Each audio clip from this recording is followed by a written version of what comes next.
All right. Hello, everybody. How are we doing today? All right. So we are here on YouTube doing our very first live stream English class. So far, I think we have a couple people in, and we'll probably be getting more in the next few minutes. But if you can hear me, so if you can hear me right now, please type into the chat bar and just tell me that you can hear me. Okay. Just say your name, for example, or maybe say maybe where you're from or where you live. And I'd just like to see who all is here with us today, right? As we get ready to talk about these phrasal verbs that we generally use at work. Now, some of you may have joined me for classes in the past, right? So some of you may have been in my classes in the past and you've seen how we like to do these classes, where I'm going to be asking you lots of questions throughout the day, throughout this class here, and I need everybody here to participate as much as possible because this has to be a give and take, right? From one person to the, or between all of us. We all have to participate here. Okay, so how it's going to work, I'm going to ask you questions and I'm going to have everything on the screen here so that you know what to see, so that you know what we're talking about. And I need you to respond using the chat bar as we go through the class. It's going to be a lot of fun, but we need everybody to participate today. All right, so I'm seeing some familiar names from past classes. I'm seeing Emilce, I'm seeing Dubravka, I'm seeing Camilla. I don't think I've seen Camilla before, but very nice to have you here. I'm excited to see some new faces and to get us to get started here. We have a Jenny. All right, Jenny from France. All right, welcome to our class, Jenny from France. Well, good. I can see that we understand how to use the chat and everything. So this is good. Now, one last thing that I want to mention is that today, this is kind of a a test. Okay, so in the past, all of my classes, I've been doing them in Zoom, and a lot of you have been there. And today we're trying a new platform. I've got some new software, and I want to make sure that everything works. So at the end of the day, we will make a decision, or we will evaluate if it all goes as planned. All right. So that's our day for today. All right. Well, without further ado, let's get started and let's start talking about these phrasal verbs that you can use at work. Before we begin, I want to know who here works in English, works in an English environment. So if you work in an English speaking environment day to day, whether you live in the US or the UK or Canada or Australia, or if you live in a non-English speaking country, maybe you have to speak with people over the phone. So who here works in an English speaking environment every day or most days?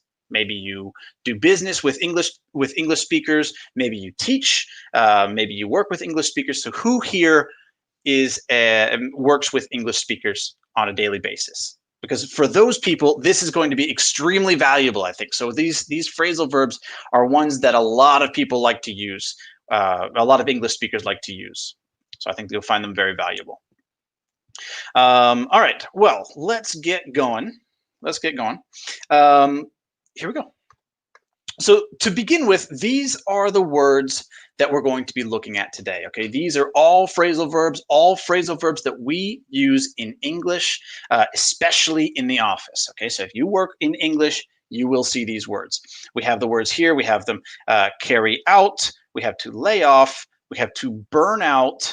We have to call off, to run by, to take over, to knuckle down. I think this is the one that the fewest people know, is to knuckle down, to knock off, to slack off, and to fall through. All right, so these are the ones that we're going to look at today. Who here? So have you seen these words before? Who knows these words already? To burn out, to carry out. Who's seen these before? Let's see. Oh, we have some new people. All right, first time here. Excellent. Ro, very nice to see you here. First time here. Very nice.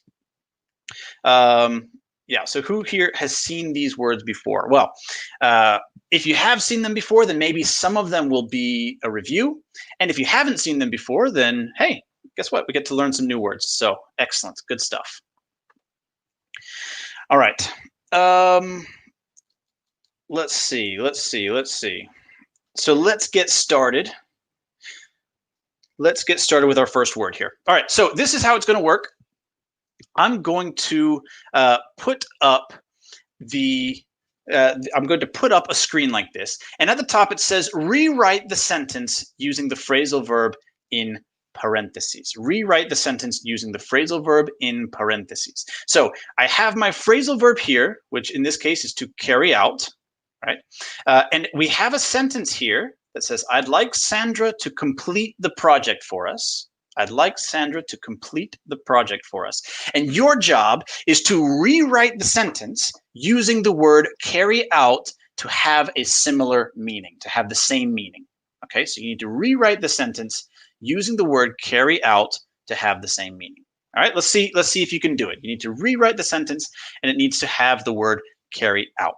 Now, while you're doing that, I want to mention really fast that there's a word in here that I hear a lot of people making mistakes with. And that's this word right here, the word project. Now, I live in Spain and I work with a lot of Spanish people, and I hear a lot of people saying project. And I'm sure that people in other cultures, they can make mistakes with this one because it's a very difficult one to say. But we need to make sure that this J in the middle here is very, very strong when you say it. Okay, so not project, but project, right? Project. Now, I can't see you. I have to hope that you are saying the same thing with me, but the word is project. All right. Now, I'm seeing some answers coming in. Ro looks like she has a good one, or he or she, I don't know. It says, I'd like Sandra to carry out the project for us. Excellent. Emilce says the same. I'd like Sandra to carry out the project for us. Very good. Absolutely excellent. Congratulations. So we are going to say that the word carry out can replace the word complete in the sentence. It can replace the word complete. So here it says, I'd like Sandra to complete the project. I'd like Sarah to carry out the project. All right, so very good. Everybody who got it on this one, very nice. Congratulations. So our definition for this word, so what we can remember from the word carry out is this right here, to complete or accomplish a task, to complete or accomplish a task, okay?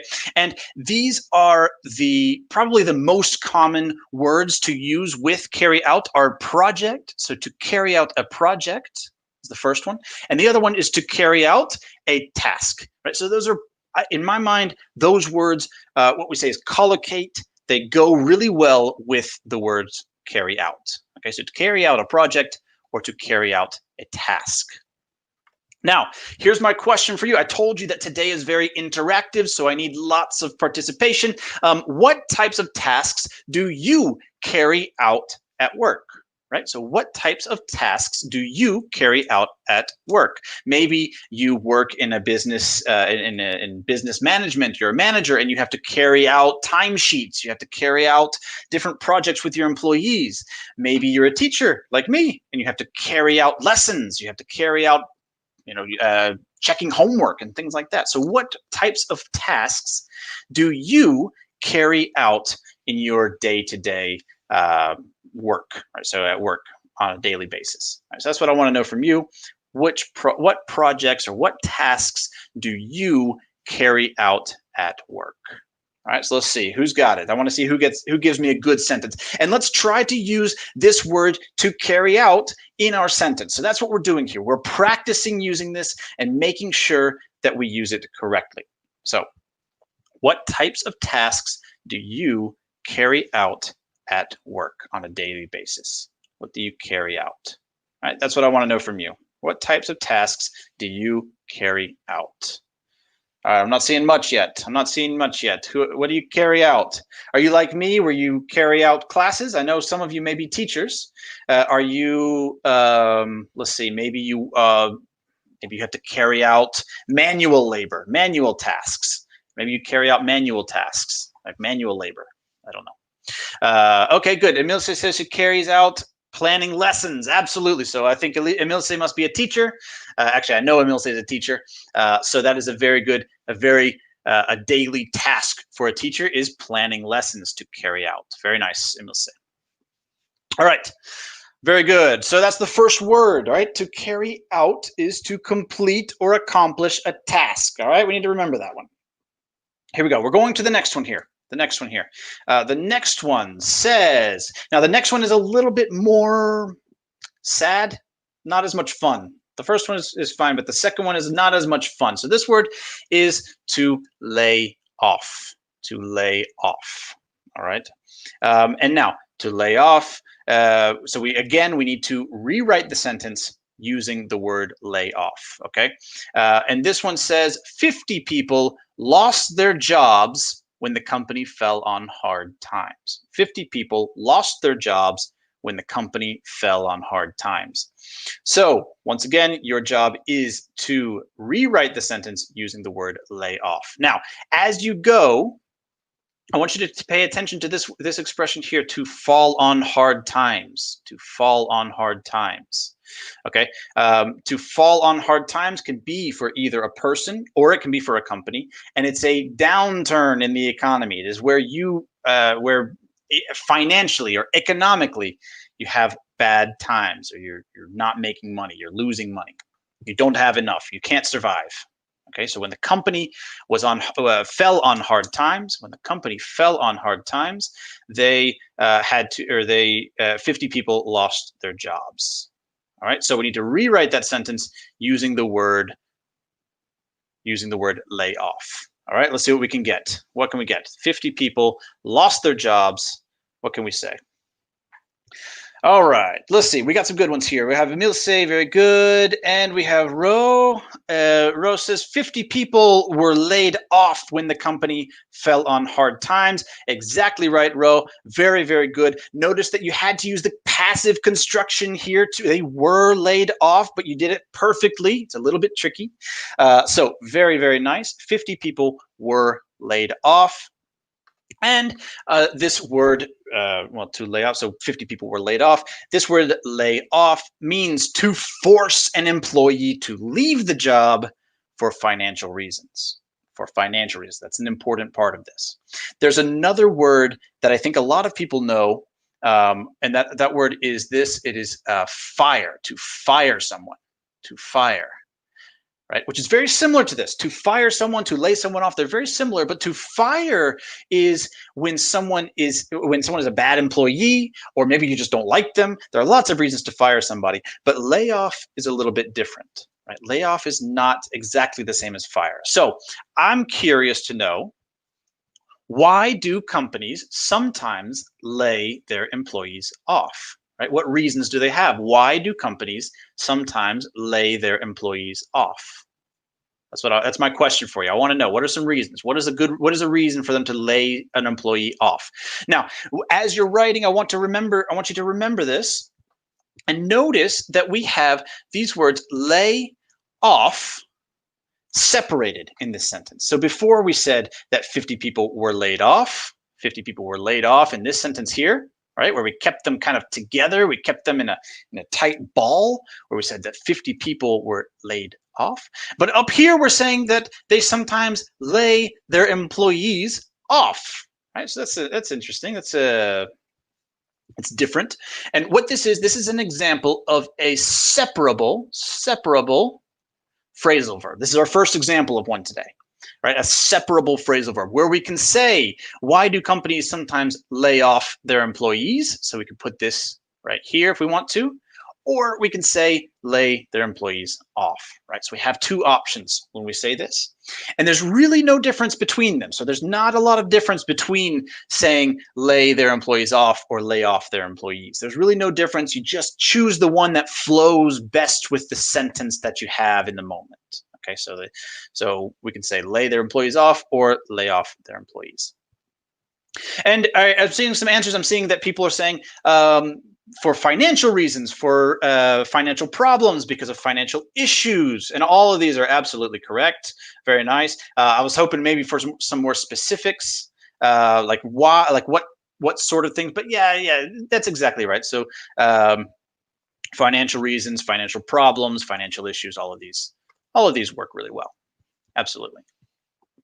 Okay, good. So that's number 2, right? So far we've seen to carry out, which we remember means to complete a task. And we've seen to lay off, which means to kick someone out of the company, but for financial reasons. Not because we don't like them, not because they're a bad employee, but because of financial reasons. Okay, so the company isn't making money, they need to lay people off. All right. See, good. So let's go to the next one here. We have number 3. Now, this one, I'm sure that all of you have felt this one before. This is a big one. The word is to burn out. To burn out. Okay. So once again, I need you to rewrite the sentence, change the sentence a little bit using the word burn out. And the sentence is, I'm starting to get really tired from working so much. I'm starting to get tired from working so much. I think I need to get away. Right? I'm getting tired from working so much. I need to get away. So we need to change the sentence using the word burn out. Now, rewrite the sentence. You don't need to just replace a word. I'd want you to rewrite the sentence and use the word burn out to replace the sentence. Now, we have an expression here. It says, I need to get away. We need to get away. Now, if some of you took a few of my other classes that we had when we were doing them on Zoom, where we talked about travel expressions, and this was one of them, to get away. Right? If you can remember it, to get away means to kind of escape, but in a vacation sense, escape from reality, escape from normal life, escape from work. I need to get away. We could also say that the bank robber got away, he escaped the police, but normally it means, or in this context at least, it means in a work context or in a life context. Right. All right. So what can we say? How can we rewrite the sentence? How can we rewrite the sentence? All right. Let's see. Ro has a good one. I'm starting to burn out from working so much. I think I need to get away. Absolutely, Ro. Absolutely. I'm starting to burn out from working so much. Very nice. Okay, let me do something real fast here just to make things a little easier. Yeah, I'm starting to burn out from working so much. I need to get away. Very nice. All right. Good. Now I'm going to show you what I have to say. And that's exactly right. Exactly right what you said, Ro. That was very good. I'm starting to burn out from working so much. But actually, we don't really need to include this part here, from working so much. I included it, and so did you, but I don't think we really need that part. Right?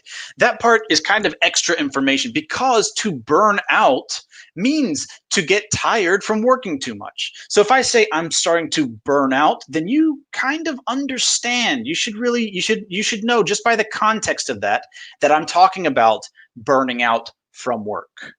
Right? So we can say, right, I'm burning out from working so much. That's perfectly fine. Or we can say I'm getting burnt out, or I'm burning out, and or I'm starting to burn out, and that's perfectly fine as well.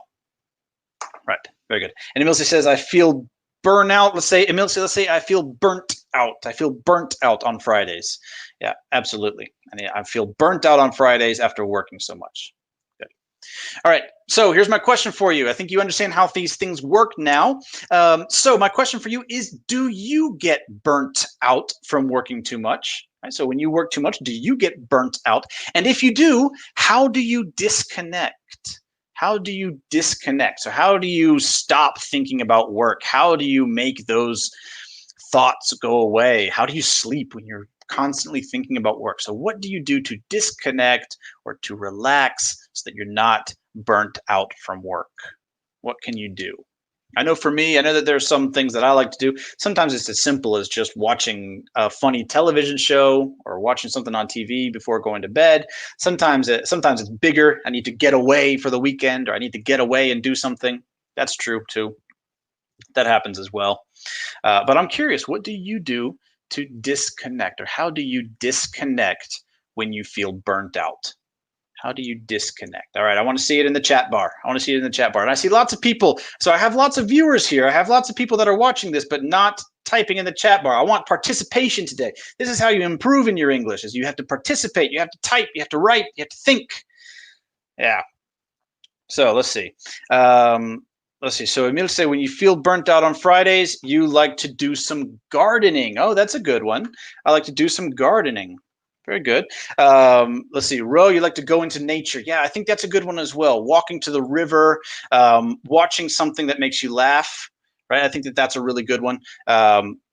Let's see, doing some sports, doing sport outside or anything like this. Yeah, absolutely. So it sounds like a lot of us like to get out into nature, get outside and do something when we feel burnt out. And I think that's good. That makes a lot of sense, right? I think that makes a lot of sense to when you're working, when you're inside with the lights on you all day, you just have to get outside, go gardening, go do some sports or exercise, go for a walk in the river. I like it.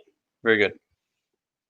All right, so burnout, that's our third one. So that's the third one that we've seen. We're going to go on to the next one now. Here we go. Here we go. Here we go. All right, this one is call off. This is call off. All right, so once again, here's the same activity. I need you to rewrite the sentence using the word call off. Oh, Camilla says, when you burn out, you read books. Excellent, Camilla. Excellent, Camilla. I read books. I'll say I read instead of I'm reading. Right, but very nice. All right, so to call off, that's our word. So here's our sentence. It's getting late. Maybe we shouldn't have the meeting today. Maybe we shouldn't have the meeting today. Oh, it's getting late. Maybe we shouldn't have the meeting today. How can we rewrite the sentence or change the sentence using the word call off? What can we do? How can we change it using call off? All right, let's see. Victoria. Oh, Victoria's here. Excellent. Hello, Victoria. Welcome, welcome. Let's see. We should call it off, is what Victoria said. That's good. I want to see full sentences, though. We don't need the whole sentence, but let's at least use some of the parts here. Rose says it's getting late. Maybe we should call off the meeting today. That's a good one. Absolutely, Ro. Very good. It's getting late. Maybe we should call off the meeting. All right. So we said in my first sentence, we said we shouldn't have the meeting. And now we're saying maybe we should call off the meeting. All right. That's good. That's good. And very nice. So this word to call off means to cancel something that was previously planned. So we have plans and now we need to call off the plans. Okay, so we decide or we declare, we think that we say that the meeting is not going to happen, even though it was planned. We're going to call it off. This weekend, you know, I love watching American football, and there was a game that was almost called off because of the weather, because there was a lot of rain, and so they almost called off the game. They didn't, thank goodness, but they were about to. Right, so call off when something is planned and it doesn't happen. Right, so we decide that it doesn't happen. Very good. All right, so here's my question for you. I always have a question for you, is how do you feel when people call off meetings? Are you relieved or are you angry, or how do you feel when your meetings are called off? Right, sometimes maybe you feel good, sometimes you feel bad, or if you're a teacher, for example, maybe your class is called off, or I don't know, whatever you do when something is called off. Do you feel happy? Do you feel sad? Do you feel angry? Do you feel relieved? How do you feel when a meeting is called off or when somebody calls off something that you had planned? How do you feel? I'm going to drink some water while you answer. All right. Let's see. So I know that sometimes for me, sometimes when somebody calls off a meeting, I'm pretty happy about it. I don't mind. All right. Sometimes I feel okay. Sometimes I'm sad. Sometimes I'm angry. Sometimes I'm annoyed. But you know, it's sometimes you don't really want to go to the meeting anyway, right? All right. So let's see what we've got. Let's see. How do you feel when people call off a meeting? How do you feel when someone calls off a meeting?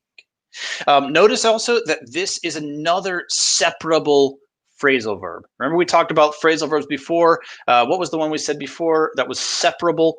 Well, this is another one where actually we can say it two ways. We can say, how do you feel when people call off meetings? Or how do you feel when people call meetings off? And both of those are perfectly fine. No problems at all. Let's see. So Emilce says that it depends, but in general, I understand and I start planning something different, that's great. Okay, so you're very understanding, maybe more understanding than I am sometimes. Rose says if you had to go somewhere physically, it's annoying, but if not, then there's no problem. Okay, so you're both much more forgiving than I am, I think. You're both much more forgiving on these things than I am. I get angry. No, that's not true. That's not true. All right, let's see. Very good. So to call off, we've got, and call off is a separable phrasal verb. Here's the next one, okay? Run by. Run by. So here's our sentence. The sentence says, you need to ask me before you make large purchases. So maybe this comes from the boss. Maybe this comes from a manager. Maybe talking to an employee. So saying you need to ask me before you make large purchases. So saying you need to ask my permission before you make a large purchase. Okay. So how can we rewrite this sentence using the word run by? And this one's a bit of a tricky one. I know that this one is a bit tricky. So I'm going to see who can get it, or if you can get it. I don't know. You've been doing really well so far, but let's see how we do on this one. All right, so you need to ask me before you make large purchases. Ask me before you make large purchases. How can we rewrite it? And let's see who can get it first. I want to see who can get the first answer. Who can get the first correct answer? Let's see.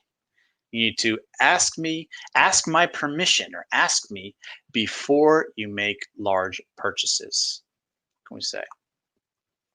Okay, Rose says you need to run by me. You need to run by me. Very good. All right, I like that one. You need to run by me. It's close. It's close. It's a good one. This one's a bit tricky. Like I said, this one's a bit of a tricky question, a tricky one here. Victoria says you need to run past you, or I need to run past you before making purchases. No, that's not going to have the same meaning, Victoria. Not quite the same. Run past is another word, but run by, your sentence doesn't have exactly the same meaning. Here, all right, I'm going to give you the answer. I'm going to give you the answer because the manager must run by. Nope. All right, I got you. I got you all on one of them. I knew I would get you on one of them. You've got all correct answers so far, but this is the one. So this one was very tricky, and there are several ways to say it, but this is probably the best way here, where we say you need to run large purchases by me, or like Rose said, we could say something very similar. So Rose said, this is what Rose said: you need to run by me before making large purchases, right? And that's pretty close. That's pretty close. But we could say like this, Ro. You could say. So you need to run it by me before making large purchases. We continue from there. And I'm sorry for my handwriting. My pen is being a little funny today, or at least that's what my excuse is. But this one is interesting because before we said we have separable phrasal verbs where we can separate it. Well, now we have one that must be separated. This one is always separated. Okay, so we never say run by run by me. We say run something by me, run it by me, run something by someone. We always have that in the middle there, right? So good. Yeah, run it by me. Exactly right, Ro. Very good. Right, so run something by someone. And this just means to check with them to get their permission before doing something, to get the permission from somebody before you do something. Good. So here we go. Here's my question for you. My question is, how much autonomy do you have at work? And what do you have to run by your boss? What do you have to run by your boss? Right? That's my question for you. So what types of things do you have to run by your boss? Do you have to run purchases by them? Do you have to run decisions by them? Do you have to run your timetable or your schedule by them? So what do you have to get permission on, or what do they have to check before you can do something? Now, I did see someone use this expression here, to run past. And again, it's going to be a separable one. So to run something past someone. And this is a very similar expression, has almost exactly the same meaning, to run something past someone. The difference that I see in these is that to run something by someone is usually to get their permission. Okay, so you have to run something by your boss to get their permission, but you can run something past a colleague to get their opinion. That's the difference that I see there. So to run something past, so maybe I'm working on a project and I have a colleague and I want their opinion before I submit. I could say, hey, could I run this past you real fast? Could I run this past you real fast in order for you to check it?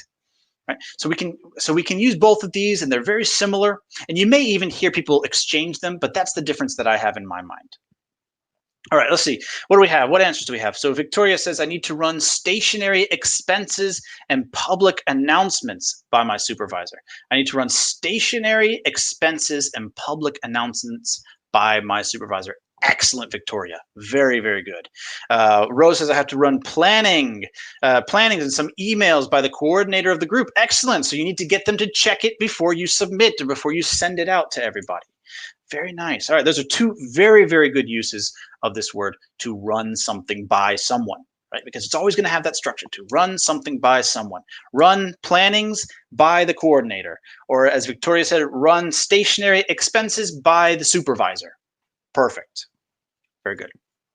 All right, so that was our fifth word, I think, number 5. Yeah, I think that was number 5, right? All right, very good. So let's go on to the next one here. Going to the next one. Emilce has one more. She says she has to run her timetable by her coordinator. Excellent. Run the timetable by the coordinator. Very good. Very good example. All right, here we go. Here's the next one, to take over. Now, some of you already said that you knew this word, so I expect perfect answers here. I hope. To take over. So here's our sentence. The sentence is, you will have a new manager starting next month. Now we need to change the sentence. We're not just replacing one word. We're restructuring the sentence here to use this word take over. Okay, so we have to restructure the sentence to use the word take over. All right, let's see what we can do. You will have a new manager starting next month. You will have a new manager starting next month. All right, I'm going to give a second to get some answers in because I'm getting some of them already. Yeah, you will have a new manager starting next month. All right, we need to use the word take over. All right, Victoria, excellent. Victoria has a great answer. Victoria says a new manager will take over next month. Yes, absolutely. Ro also says a new manager will take over starting next month. Very good, Ro. Yes, excellent, excellent, excellent, excellent. So we use this word to take over. To mean to begin to have control of something or to take control of something. And there are lots of ways to restructure the sentence. But here's what I say. I say a new manager is going to take over starting next month, or is going to take over next month. Any of these are going to work just fine. Very, very nice. All right. Emilce says a new manager will take over my position next month. Absolutely. Very good, Emilce. Also a very good sentence. Also a very good one for takeover. All right, so here's my question for you. Try to remember a time where you received a new manager at work, and I want you to tell me if the takeover went smoothly. And I want you to notice this as well, that here we have the verb to take over, and up here we have the noun form, a takeover, the takeover. All right, so with this word, all we do to change it from a verb to a noun is combine it and make it into a noun, right? So we just take it and smush it together to make it into a noun. So this is my question. I want to see your answers. I want to see you using this word in your answers to practice. Tell me if you have received a new manager and how the takeover went. Did it go smoothly? Right, so this is a good collocation word here. So a good word that we like to use with this is smoothly. So the takeover goes smoothly, or something goes smoothly. Right, that's a good one there. So what do you say? How did the takeover go? Did it go smoothly, or did it? What would be the opposite? What would the opposite of smoothly be? Did it go? It didn't go well. I don't know. It went not roughly. Yeah, I guess you could say it's a rough transition. Yeah, I guess you could say that. So instead of smoothly, we could say roughly. I think that's my answer for now. I'm going to think about that one for a moment and just see. Rose says yes, the takeover went smoothly. Very good. Very good. All right. Just trying to get you to use these words in context to practice them a little bit so that you remember them. Jenny says the takeover of the new manager didn't go well. I'm sure there's a story in that one. The takeover didn't go well. I'm sure there's a story there. Well, all right, excellent. Very good. Yeah, that'd be the opposite of smoothly. All right, good. So that's another word down, another one out of here. We have finished that word. Number 6, I think. So here's the next one, and this is my favorite one, to knuckle down. To knuckle down, right? Maybe you've never seen this one before. Maybe you have. I don't know. But to knuckle down, that's our word. So here's our sentence. We are going to have to work really hard if we want to finish on time. We're going to have to work really hard if we want to finish on time. So we need to change the sentence using the word knuckle down. Now, Rose says the takeover was hard. If we could say it that way, if the takeover was hard. I think we could probably say that one. It was hard, but I would say that's more from the perspective of the person taking over. So, man, it was really hard to take over that new position. It was a really hard takeover. I would say the opposite of smoothly, like we said before, would probably be roughly, or just finding another way to say it, like it didn't go well, as Jenny said. I think it didn't go well. But yeah, the takeover was hard from their perspective. They could say that. Absolutely. Yeah. All right, knuckle down. We're going to have to knuckle down to, I just told you the answer. We're going to have to work really hard if we want to finish on time. We're going to have to. And we really don't need this going to in the sentence here. We don't really need that. That's not necessary. We have to work really hard is just fine. Yeah. Very good, Victoria. Very good, Victoria. We're going to have to knuckle down if we want to finish on time. Yes, Ro, very good. I'm just going to assume that you got the answer from your head and not from what I just said. I think so. Yeah. We're going to have to knuckle down if we want to finish on time. Very good. So there we go. Again, we're going to have to knuckle down. But again, we don't really need to say this going to. If we say we have to, that kind of implies that it's in the future, doesn't it? So this going to, I don't think, is super necessary. So let's take that out and just make the sentence flow a little better.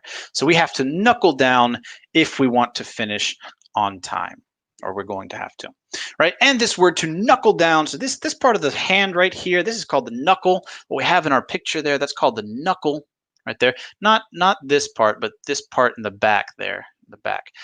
This right here, the part that you punch with, that's the knuckle. And so to knuckle down means to work extra hard for a short period of time. Right? To knuckle down, or another way to say this is to apply yourself, or to apply oneself. Right? So to work extra hard, or to apply oneself, or apply yourself, that is to knuckle down.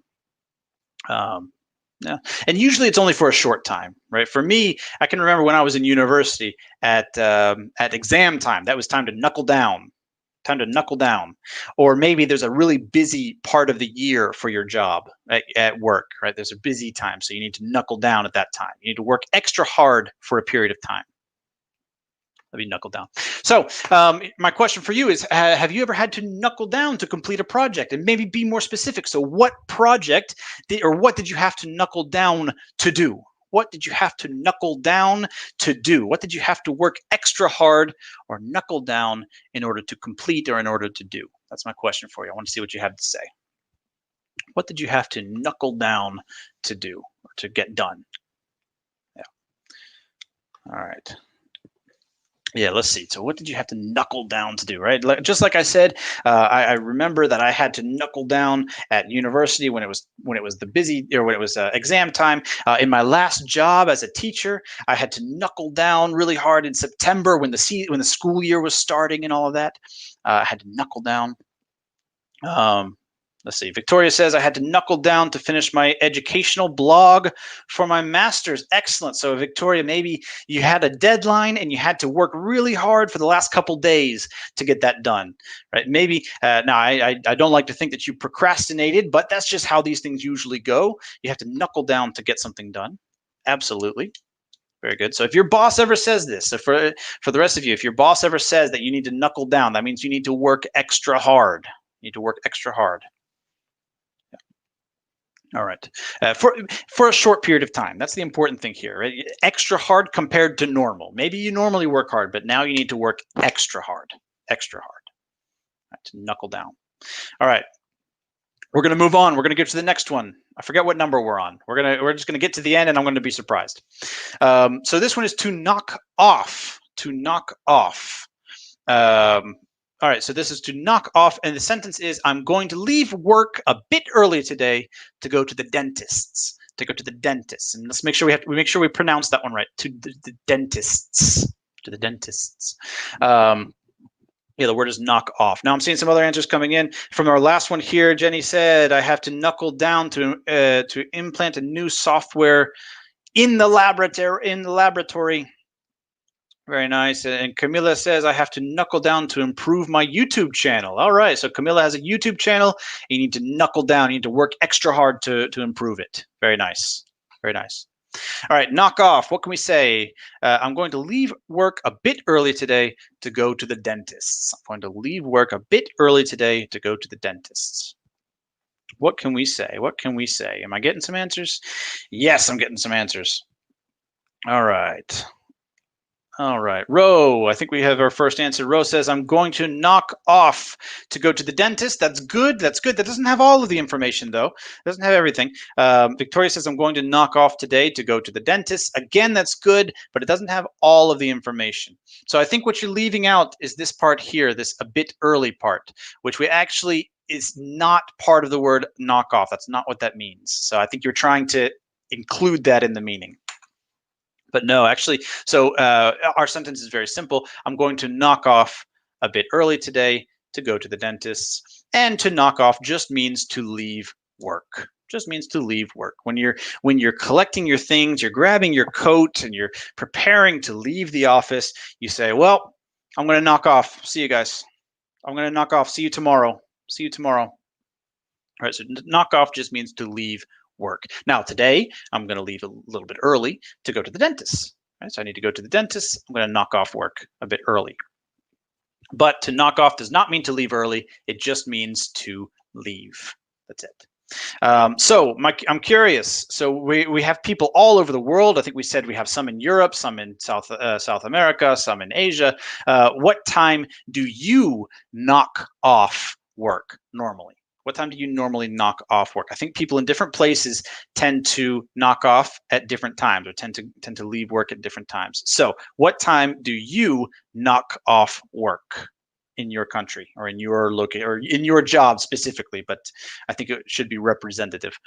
So what time do you normally knock off? And as an extra part, if you want, you could tell me what time people generally knock off in your country or in your area. What time people generally knock off. All right, let's see. So Victoria says that she knocks off at 7:30, sometimes later. Ooh, that's quite late. That's quite late if that's your daily, if that's every day. If that's every day. Now, that's if you're starting at a reasonable time. If you start later, then maybe that's normal. Yeah, knock off at 7:30. I know that here in Spain, it's common to knock off or to leave work. Yeah, around 7:30 would be pretty normal, I think. I think pretty normal. Let's see. Rose says pre-pandemic. I used to work. I used to knock off work at 5 o'clock. I used to knock off work at 5 o'clock p.m. Very nice. I think that's that's typical, right? Knocking off at 5 p.m. I think that's the typical time to leave work or to knock off work, in my mind at least. So very good. All right. So different times, different places.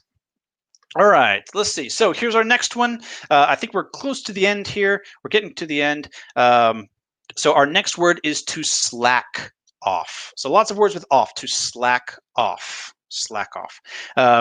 So this one says employees tend not to work as hard on Mondays and Fridays. And maybe you've seen this in your experience as well.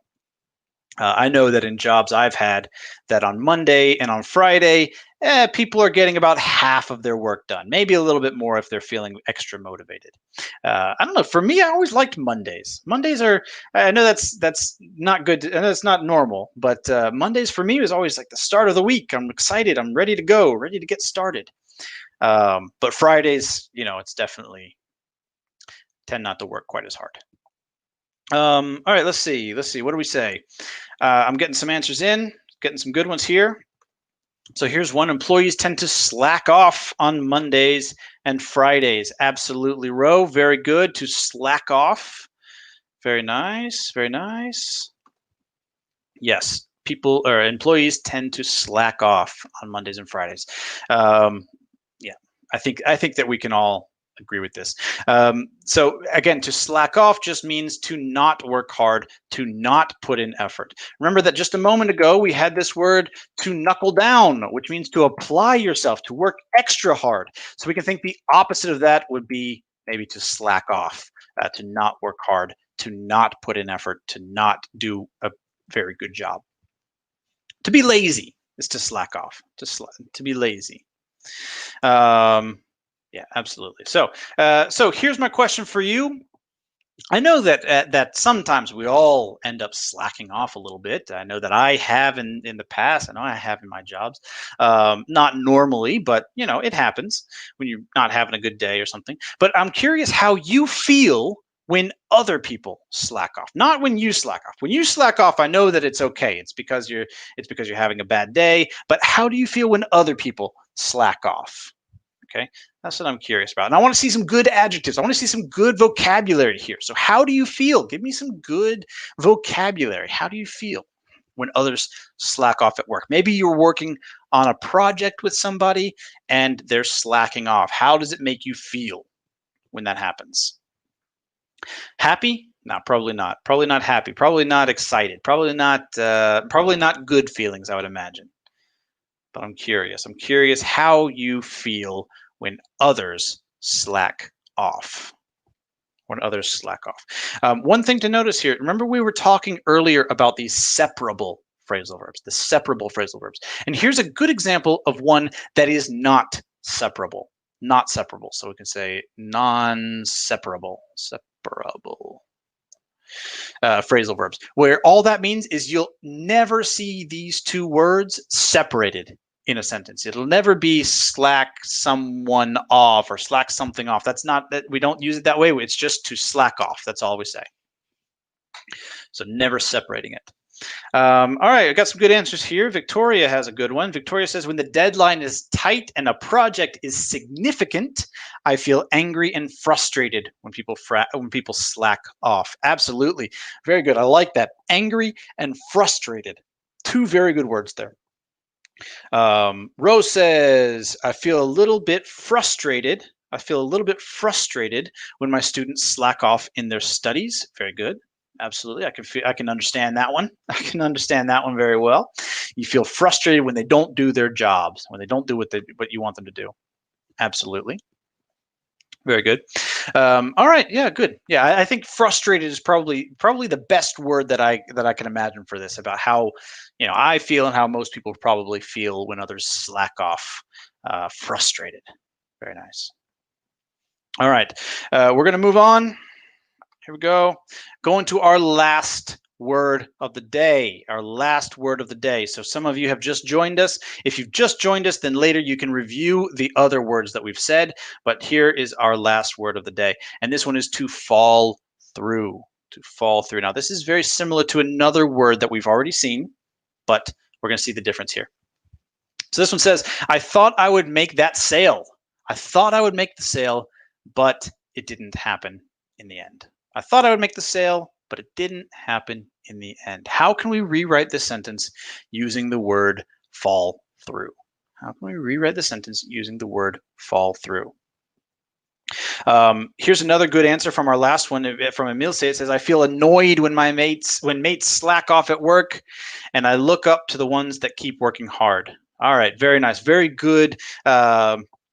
Very good words there. I like that. So feeling annoyed, before we said frustrated, and now you say you look up to the ones that don't slack off, the ones that work hard or maybe knuckle down, do the opposite. All right, so very good. I like that. All right, fall through. How can we use the word fall through? How can we use the word fall through? I'm not seeing the right answer yet. So Ro, you're good. You're using it in the right place, but it doesn't have the right meaning the way that you use it. Let's see if we can get it. It didn't happen in the end. So what happened? What happened? I thought I would make the sale. They said that they wanted to buy, but in the end, they didn't buy what I wanted. So that I didn't make the sale. The sale didn't happen. So what can I say? How can I use this word fall through to rewrite that or to express the same idea? Victoria, let's see.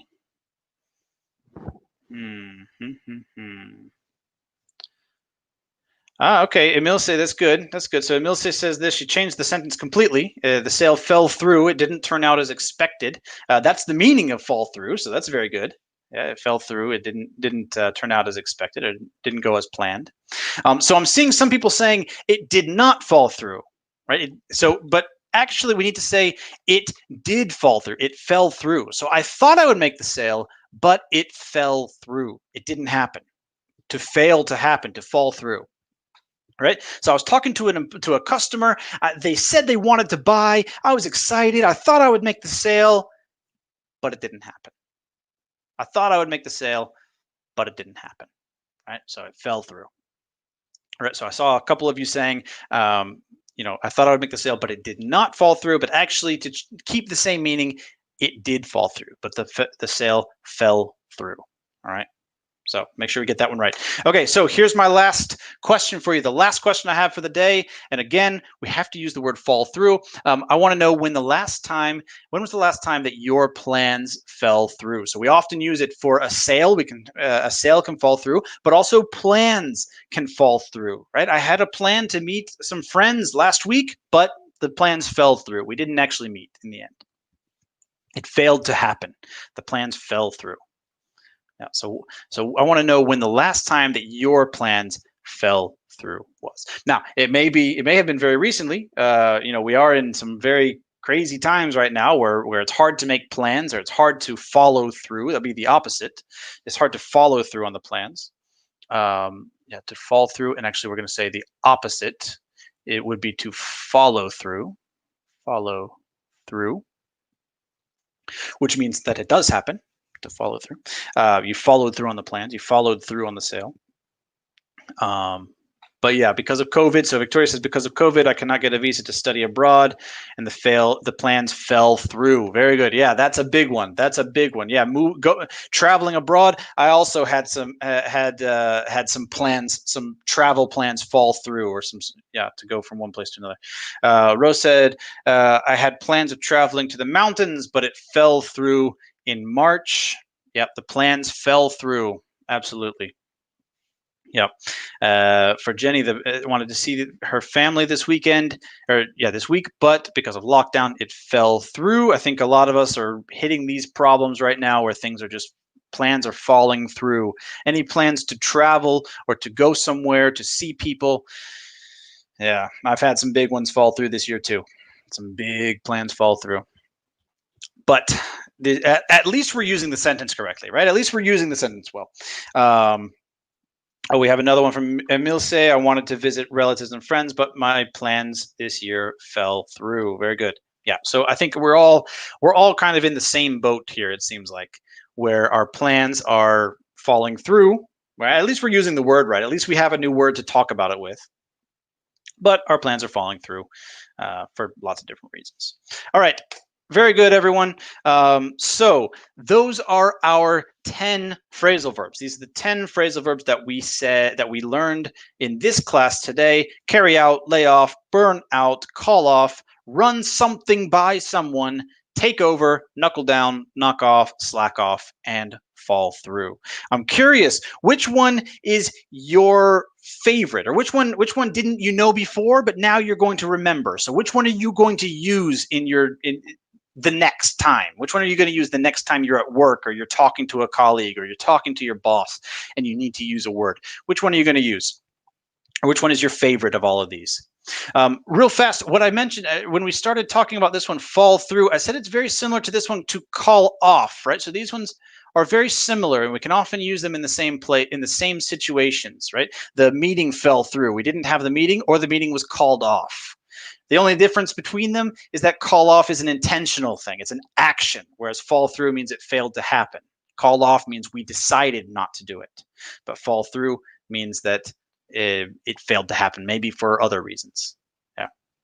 Victoria says her favorite is to knuckle down. Yeah, that's my favorite too, Victoria. My favorite is to knuckle down. I don't know why. It's just a fun word to say. It's time to knuckle down. I don't know. Jenny says to call off. Yeah, okay, that one works. Yeah, I think call off, especially again with plans and that sort of thing. Call off is is probably one that you'll be using a lot in the future or in the near future. Rose says run something by, fall through, knock off. Yeah, these are all good ones. These are all good ones to remember. Absolutely, absolutely. All right. Well, so I think that these words, like we said at the beginning, these kinds of phrasal verbs are really good because we love to use them. Right, when we're speaking English, when people are speaking English, whether they're native or non-native, it doesn't really matter. When you're in the office place or when you're around people, they just love using phrasal verbs. It's just easy for us. It's easy to use. They're fun to use. They're easy to use. They express ideas really, really clearly when you use them appropriately. You can use them to express a lot of different ideas. And so it's good to have them. It's not everything, but it's good to have them like this. So I hope that everybody here is able to take something away from this and is able to, use these in the future. Oh, Camilla says slack off is the favorite. Yeah, good. Excellent, Camilla. Absolutely. That's my favorite too. For the rest of the day today, my favorite word is slack off. Absolutely. All right. Well, everybody, thank you so much for coming to this class here. We're going to be doing more of these. Some of you said that there were problems with the email. I'll check that and make sure that everything is good in the future. But we're going to be doing more of these classes in the future, so look out for them. If you did enjoy this, then the best thing you can do for me, the best thing you can do is just to subscribe and to like my YouTube channel. I'm trying to build this up. I'm trying to do these classes more and more. And if I can get people to like and subscribe and comment and all of these things that all the YouTubers always tell you to do, then that's going to help me out a lot. So if you really did enjoy this, then the best thing you can do for me is to subscribe. Okay. So thank you all. Thank you all for coming. And I will see you in the next one. All right, we're going to go ahead and close this out. Bye, everybody.